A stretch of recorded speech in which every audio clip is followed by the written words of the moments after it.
All right, let's dive into a poem that isn't just meant to be read, it's really meant to be lived. We're talking about Pablo Neruda's incredible piece, Keeping Quiet. It's a poem that literally challenges us to stop everything for just a few seconds and see what happens. And the entire journey, this whole experiment, it kicks off with this one number, 12. Think about it. 12 hours on a clock, 12 months in a year. It's a number that's all about cycles, about getting to a finish line. And for Neruda, it's the countdown for his challenge to us. And that really is the big question, isn't it? What could possibly happen if all of us, all at once, just counted to 12 and went completely still? What would change? What would we even notice? So let's go on this little journey and find out.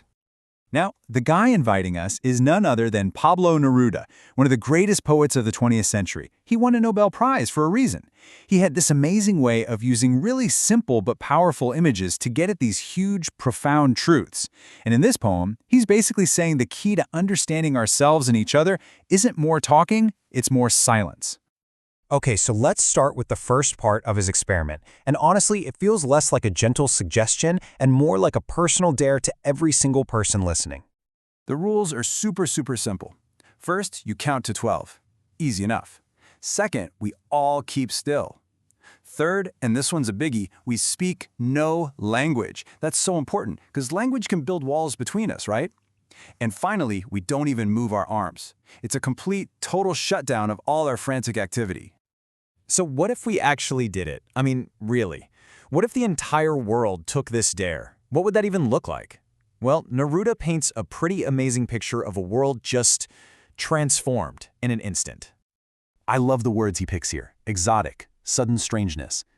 He's not saying it would be scary. He's saying it would be new, something we've never experienced before. All the noise of our lives, the traffic, the constant buzzing, it would just vanish. And in that quiet, that shared strangeness, we might actually feel connected in a way our noisy world just doesn't allow. And this pause, it's not just for us humans. Neruda imagines it spreading out, touching the natural world and creating this momentary truce between us and the planet we're so often hurting. And this is just brilliant. He gives us two powerful examples of stillness here. First, you have the fisherman who stops his external action. He stops harming nature. But then you have the salt gatherer who takes an internal action. For maybe the first time, he has a second to actually look at his own hands, to notice the pain and the cost of his work. So the pause creates compassion for others, but also for ourselves. So we've got personal reflection, we've got a truce with nature, and from there, Neruda takes it to the next level.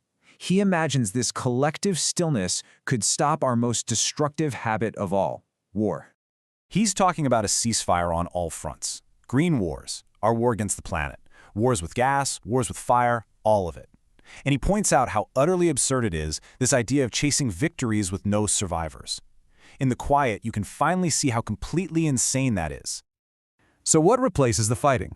Well, the picture he paints is just beautiful. The people who plan the wars, they take off their uniforms, put on clean clothes, and just walk with the people they called enemies, calling them brothers. Not plotting, not arguing, just being, together, doing nothing.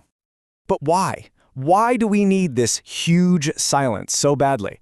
Neruda says it's to interrupt what he calls the sadness. And he defines it as this tragic, vicious cycle we're all stuck in. We're so busy trying to keep our lives moving that we never actually stop to figure out who we are. And because we don't understand ourselves, we end up constantly on the verge of destroying ourselves.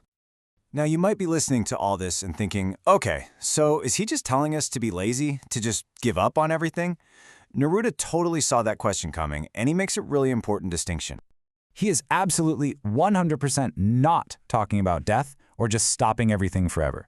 He's so clear about it. He says, I want no truck with death.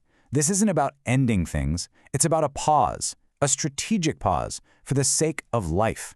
It's about taking a moment to look inward so that the life we're so busy living is actually meaningful and not just some mad dash toward destruction. And for his final point, his big closing argument, he turns to the best teacher there is, the earth itself. Just think about winter. Everything on the surface looks dead, right? The trees are bare, the ground is hard, but we all know what's really going on underneath. Life isn't gone, it's just quiet. It's gathering strength, getting ready for spring. The earth gets it. It knows that stillness isn't the opposite of life. It's a necessary part of it. And that's really the whole point, isn't it? The quiet time that Neruda's asking for isn't about escaping from life. It's about diving deeper into it. It's the winter our busy minds need so we can have a real spring. It's the pause that makes renewal possible. And so, the poem ends right where it began, with a challenge. The poet turns the dare back over to us. He's shown us the why and the how. Now, it's our turn. He says he'll start the count, and then he's going to leave. The rest, well, that's up to us. What are we going to do in the silence?